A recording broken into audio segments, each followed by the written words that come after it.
बोकारो इस्पात नगर से सटे धनखरी बस्ती को रेलवे के द्वारा लगभग 16 परिवारों को घर हटाने को लेकर नोटिस जारी किया गया है। इसको लेकर ग्रामीणों में भारी आक्रोश देखा जा रहा है। ग्रामीणों का कहना है कि हम किसी कीमत पर अपने घरों को खाली नहीं करेंगे, चाहे इसके लिए हमें जो भी कदम उठाना पड़े वो उठाने के लिए तैयार है।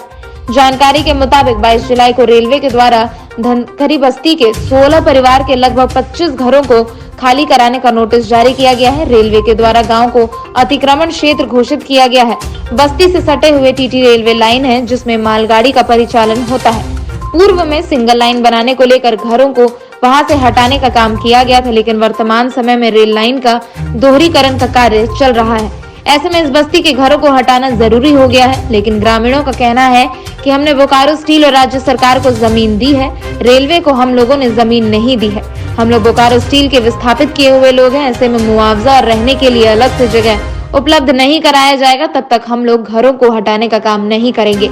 लोगों का कहना है कि जरूरत पड़ी तो हम लोग रेलवे पटरी पर सोकर विरोध करेंगे। अब यह देखना होगा कि ग्रामीणों का यह आक्रोश रेलवे को कितना भारी पड़ता है। ये विरोध इसलिए कर रहे हैं कि आज रेल प्रबंधन जो है हमारे यहाँ साल दर साल मतलब एक बार आकर नोटिस कर जा रही है कि आप घर खाली करें। हम घर खाली कैसे करेंगे? यहाँ हमारे पूर्वजों से कई सौ वर्षों से, एक दो वर्ष में कई सौ वर्षों से हम यहाँ पे रहते हुए आ रहे हैं। आज प्रबंधन, ये रेल प्रबंधन हमारे जमीन पे रेल पार करके ले गई है। ये घर हमारा सैकड़ों साल से है। आज ये हमको अतिक्रमण या अवैध बोलता है, ये तो सरासर मैं इसकी कड़े शब्दों में निंदा करता हूँ, क्योंकि यहाँ हमारे बाप दादा पहले से पूर्वजों से यहाँ से रहते हुए आ रहे हैं।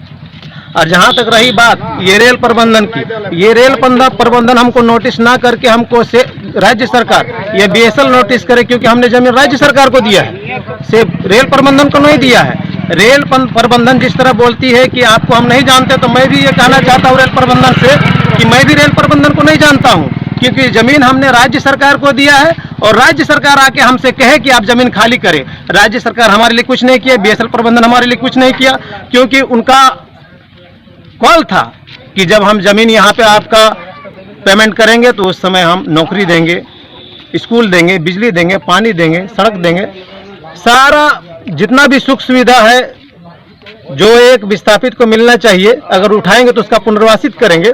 हमको कुछ नहीं मिला। रेलवे प्रबंधन से और बीएसएल प्रबंधन से हम बोलना चाह रहे हैं कि ये जो रेलवे बैठा है ये आज से नहीं है, ये घर आज से नहीं है, ये नयो करने से 100 साल से ही घर है।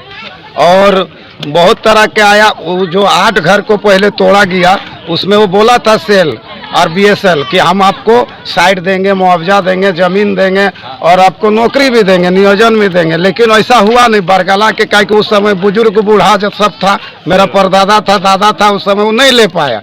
अब हम जब अभी होश में हैं, अभी हमारा जब खुला है, जबकि हम लोग अब लड़ सकते हैं, अब किसी से ले भी सकते हैं, ऐसे हम लोग छोड़ने वाले हैं नहीं।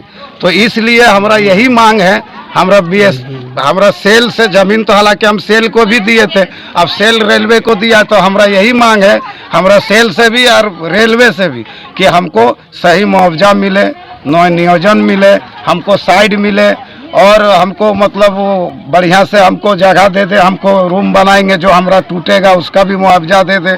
और हम यही बोल रहे हैं कि अगर 22 तारीख को बोला है कि हम आएंगे पूरा ताम झाम जेसीबी रेलवे सारा चीज़ फोर्स लेके, तो पूरे गांव का हम लोग विस्थापित, पूरे उत्तरी क्षेत्र का 19 गांव का, यहाँ हम एलानिया दावत दे रहे पूरा 19 गांव का विस्थापित आएगा और यहाँ रेलवे में हम लोग सो जाएंगे, उसका जेसीबी जो भी है पॉपलाइन में सो जाएंगे, वो चढ़ा के पूरे गांव को पार करेगा, तभी टूटेगा, या तो जान दे देंगे, तोड़ेंगे नहीं। बोकारो से स्वदेशवाणी के लिए जय सिन्हा की रिपोर्ट। अगर आप इस चैनल पर नए हैं तो हमारे चैनल को लाइक, शेयर एंड सब्सक्राइब जरूर करें, ताकि आने वाली देश विदेश की खबरें आपको मिलती रहे। स्वदेश वाणी।